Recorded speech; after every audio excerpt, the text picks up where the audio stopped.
కోట్లాది మంది హిందువులకు ఆరాధ్య దైవం వెంకటేశ్వర స్వామి, హిందువులకు ఆధ్యాత్మిక రాజధాని తిరుమల. తిరుమల తిరుపతి దేవస్థానంలో పనిచేస్తున్నటువంటి కొందరు పేరులేమో రాముడు, కృష్ణుడు అని ఉంటుంది.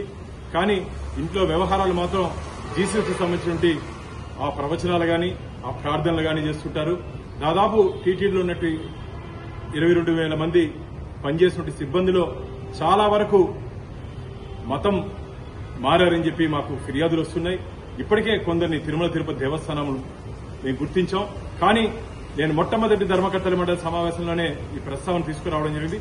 ప్రతి ఇంటిని సర్వే చేద్దాం. ఇంట్లో వెంకటేశ్వర స్వామి హిందూ చిత్రపటాలు కాకుండా, హిందూ దేవత చిత్రపటాలు కాకుండా అన్యమతానికి సంబంధించిన ఏదైనా చిత్రపటాలు ఉన్నా సరే, సాహిత్యం ఉన్నా సరే వెంటనే వారిని ఉద్యోగం నుంచి తొలగిస్తామని చెప్పి ఈ మొట్టమొదటి ధర్మకర్తల మండలి సమావేశంలోనే ఈ అంశాన్ని రేవత్తనడం జరిగింది. నిన్న మా కేంద్ర మంత్రివర్యులు, కేంద్ర హోంశాఖ సహాయ మంత్రి బండి సంజయ్ గారు తిరుమల పర్యటనలో వచ్చిన సందర్భంలో వారికి చాలా మంది ఫిర్యాదు చేయడం జరిగింది. ఇక్కడ స్వామివారి ప్రసాదం గాని, స్వామివారి హారతి గాని తీసుకొని చాలా మంది పనిచేస్తున్నారని చెప్పి వారి దృష్టికి కూడా తీసుకురావడం జరిగింది. కాబట్టి దాదాపు 1000 పైచిలకు ఉంటారని చెప్పి మాకు అనుమానాలున్నాయి. రాబో ధర్మకర్తల మండలి సమావేశంలో దీని మీద మేము ప్రతి ఇంటిని సర్వే చేసేదానికి ప్రతిపాదన నేను తీసుకురాబోతున్నాను. ఈరోజు కరుణాకర్ రెడ్డి గారు, మాజీ చైర్మన్, మా బండి సంజయ్ గారు మాటల మీద వారు ఏదో విమర్శలు చేశారు.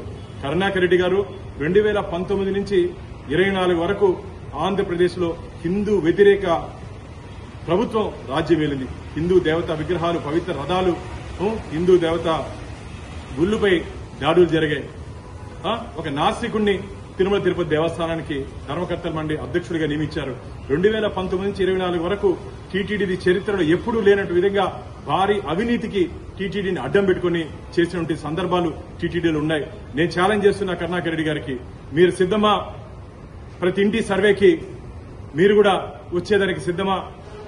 అక్కడ గాని అన్యమతానికి సంబంధించిన చిత్రపటాలు గాని, సాహిత్యం గాని ఉంటే వారిని అక్కడి నుంచి తొలగించేదానికి మీరు అంగీకరిస్తారని చెప్పి నేను బహిరంగంగా వారికి సవాల్ విసురుతున్నాను.